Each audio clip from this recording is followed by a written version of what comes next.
Welcome back to boys basketball here on DouglasCountyDigest.com. Chris Patton and Luke Johnson with you in Arcola, where after 1 half of play, according to the scoreboard, it's 34-31 Cerro-Gordo Bement. According to Luke and my score sheet, it's 34-32, but nothing's changed over the break here down at the scores table, so we'll go with what the scoreboard has, Luke. I would agree with that assumption. My math skills are very poor. So there was some confusion in the first half when some points for CGB went up on Arcola's side, but I mean we both counted up 32 for them.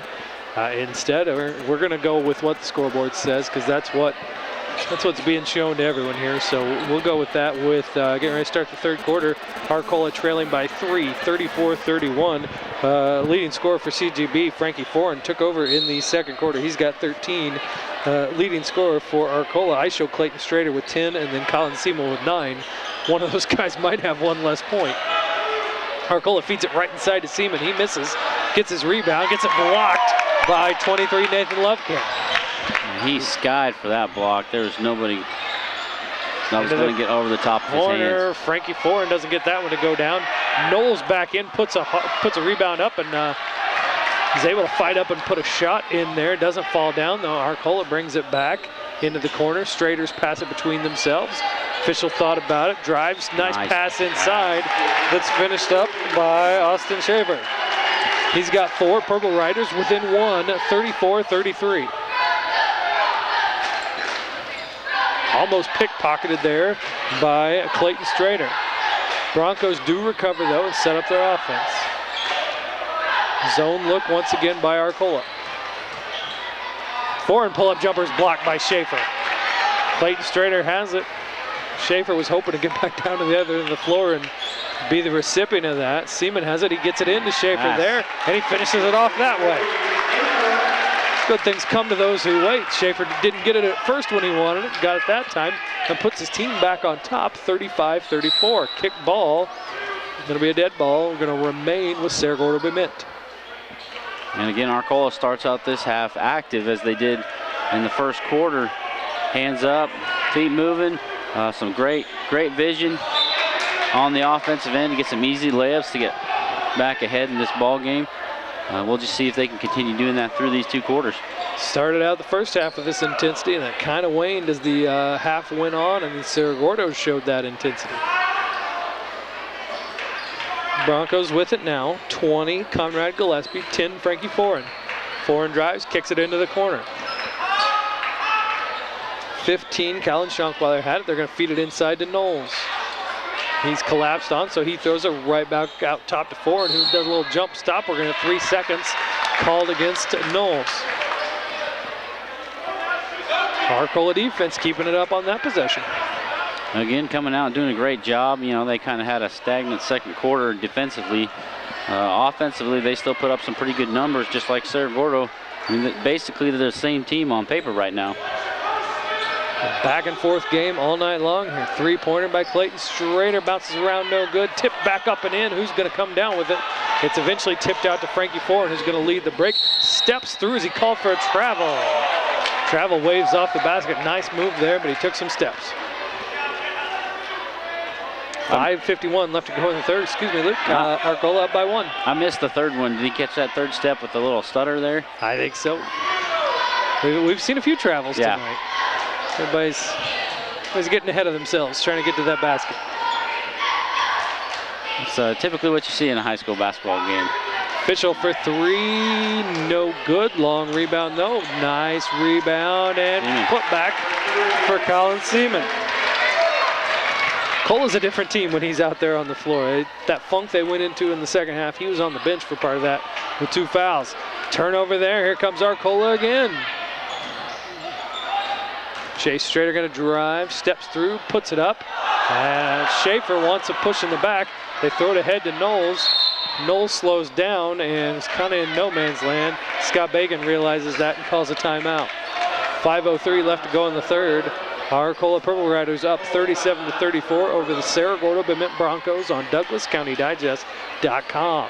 Man, Arcola's pretty lucky that Brant Knowles kind of held up the possession there instead of kicking it ahead, because Cerro-Gordo had another wide open layup And they were all back here arguing with the referee about maybe a missed call. You can't do that. You have to get back, no matter what the referee does or does not call. Your first priority should be defense. Yeah, Schaefer thought he got pushed in the back there on that one, kind of threw up his arms. Broncos tried to go to the other end of the floor. The pass kind of caused Knowles to reach up with one hand, kind of do an Odell Beckham Jr. one-handed catch there. And Coach Bacon saw he was kind of not in the best position with that ball, so called a timeout just to kind of slow things down. In a game like this where you're so back and forth, you don't want to waste a possession. Yeah, you're right, especially in tight games like this, you know, both offenses are clicking. You can't miss a shot attempt here and there. Teams have gone back and forth. Somebody will make it 2, somebody will make it 3, come right back down and answer. So we'll see if that continues here through the next 5 minutes of the third quarter and then the entire fourth quarter. And Arcola comes out of the timeout in a man-to-man. Haven't seen much of that tonight, but causes a turnover. The desired result for Coach Chad Graves. That's what they wanted. Arcola now with the ball. Wyatt Fischel moving it ahead. Chase Strader going to drive and throw it into the corner. Colin Seaman. 2 people come flying at him, so he drives through the lane and kicks it to the other quarter for a 3 from Clayton Strader. Fischel goes up, taps it around, and he comes out with it. And he's going to challenge Knowles, puts it up, no good. Getting some scrapping here for the ball. So getting a little feisty down there, and travel called against the Broncos. Nobody's getting a real good handle on that ball. And from the seat of his pants, I think Callan Shunkle there was a little confused. Like, what got called? What happened? I traveled? What? Can't stand up when you got the ball on the ground. Hits the deck again. Things kind of slow down for a second. I thought Chase Strader was going to put up a 3. He passed it and then took one. After he got it back, twisting and turning there. Shunkle's been on the deck 3 times in the last 30 seconds. I think he's trying to draw a foul on 33 Schaefer. They've been roughing it up a little bit down low. Long shot put up. Knowles gets it, throws up a jump hook. And there's some pushing, a little clear out there. Things are definitely getting a little chippy here. Arcola up 3, 4 minutes left to go in the third. Got to watch those hands. Can't be extending your hands out. Conrad Gillespie gets his second. Team's first here. That's our first foul here in the third quarter. Purple Riders by 3. I think some of these guys have seen people get away with a thing or two, and they think that people have gotten away with something on them, so they're going to try and get away with something right back. Clayton Strader with it. We got a whistle blown. 3 seconds in the lane. So earlier on, we had points back and forth, and now we're just kind of matching turnovers back and forth. Making up for all that offense in the first half. Too good to be true. Foreign brings it across and gives it to 20, Conrad Gillespie. 23, Lovecamp. He can take things over here. Looks like he might just do that. 3-pointer put up and put through by Conrad Gillespie. He's got 5. We've got a tie ball game at 37. 3:15 left to go in the third quarter. Fischel walks it, gets it, and then passes it into the corner. Tip pass still ends up in the spot it was intended to. We're going to get it over the back there against Clayton Strader. Schonkweiler has been on the ground more than anybody I've seen in the past 2 months in this quarter alone. Get the wrestling mats out here. Right. Foul does go on Clayton Strader, his second. That's also the team's first here in the third quarter. Knowles has it in the corner, throws a pass that gets intercepted. Clear out by Fischel as he moves down the floor. Clayton Strader puts in a layup and puts the Purple Riders back on top. 39-37. Here comes Arcola. Foreign hit the deck, kept his dribble, so he wasn't called for a travel, but he lost it. Shot not blocked. Foul from behind, though, against CGB. And Colin Seaman's going to head to the free throw line. Well, Wyatt Fischel, eyes in the back of his head. He's down here wrestling for the ball, got it. His first glance up, and he threw the pass to Colin Seaman on a breakaway. Lovecamp with his first foul. Colin Seaman at the free throw line. I've got him for 11. He's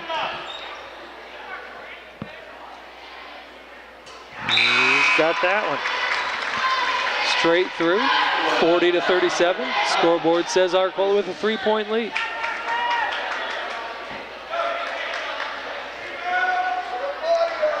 Seaman with another chance here. Knocks that one down. 4-point Arcola lead. The Sing just keeps going back and forth. And back into the zone they go.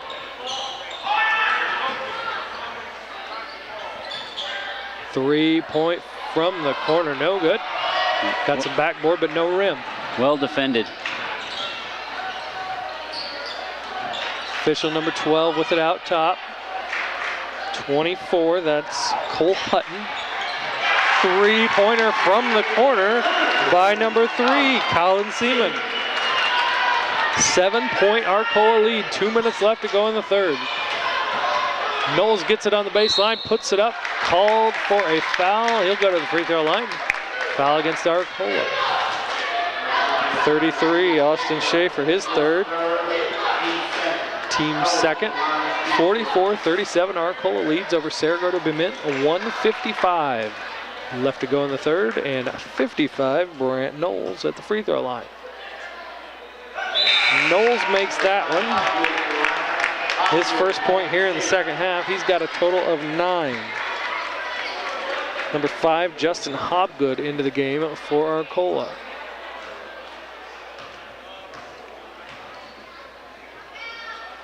Knowles puts another one up that goes through. Total of 10 for Brant. 44-39, back to a 5-point Arcola lead.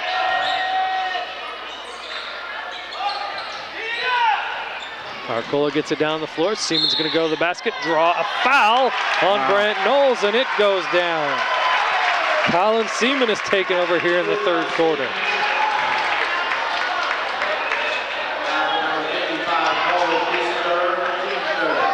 That was a tough layup, going up against the bigger body, going right over the top. Had some great spin on that, using the wrong hand. 9 third quarter points for Colin Seaman, 46-39. Chance to finish off the 3-point play, and he does.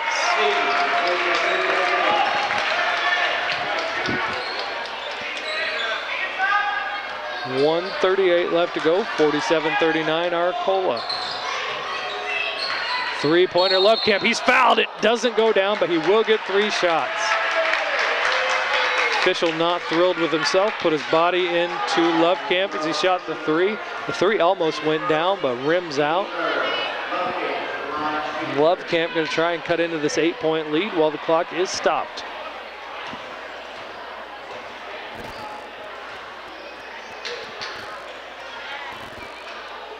Makes the first one. 2 more on the way.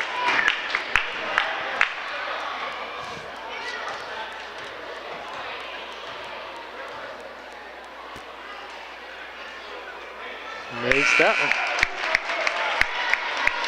Lovecamp with a total of 6 with chance to get 7 here. Dominic Simpson into the game for CGB. Ben Flower also out there.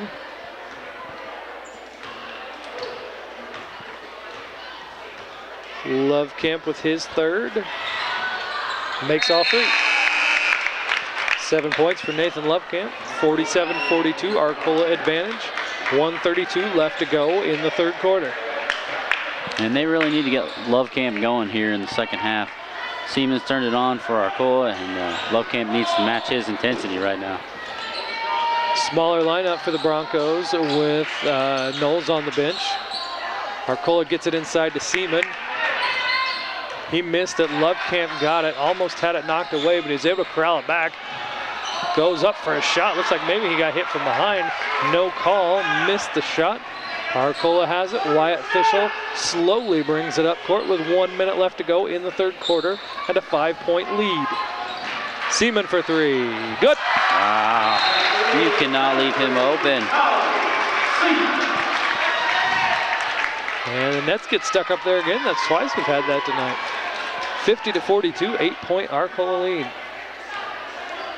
So Lovecamp's 3 free throws here at the other end, wiped out by Siemens three-pointer down at the Arcola end. 40 seconds left to go. Broncos need to cut into this 8-point lead before the fourth quarter starts.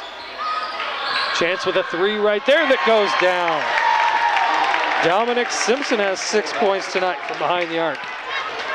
Reserves helping keep Cerro-Gordo Bement around. They did so in the second quarter, doing so in the third now. Fischel tries to answer. No good, gonna go up top and out of bounds. 18.6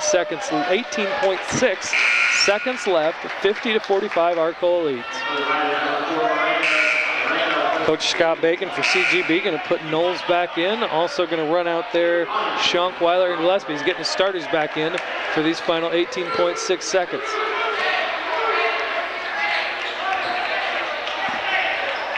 Wants the starting offense out there running the ball, trying to cut into this 5-point Arcola lead. And Coach Graves is getting his 2 starters there some time on the bench to get some rest for the fourth quarter. Kind of doing the opposite is Arcola. 3 reserves out there with the Straighters. Foreign kicks it over into the corner, and just Schonkweiler, I don't think was expecting Foreign to give up the ball. And they're right. And here we go. Here we go. You want your reserves in on defense and your starters out there on offense. 6 seconds left to go in the third. Arcola up 5, 50-45. Cole Hutton is going to remain out there for Arcola, as is Justin Hobgood, Straighters, and Wyatt Fischel. Hutton almost loses it. Seaman puts it up. No good. Wow. Hits the backboard, hits the back of the rim, front of the rim, and goes out. We played 3 quarters. Arcola leads Cerro-Gordo Bement 50-45. Come back for the fourth quarter as we close it out here on DouglasCountyDigest.com.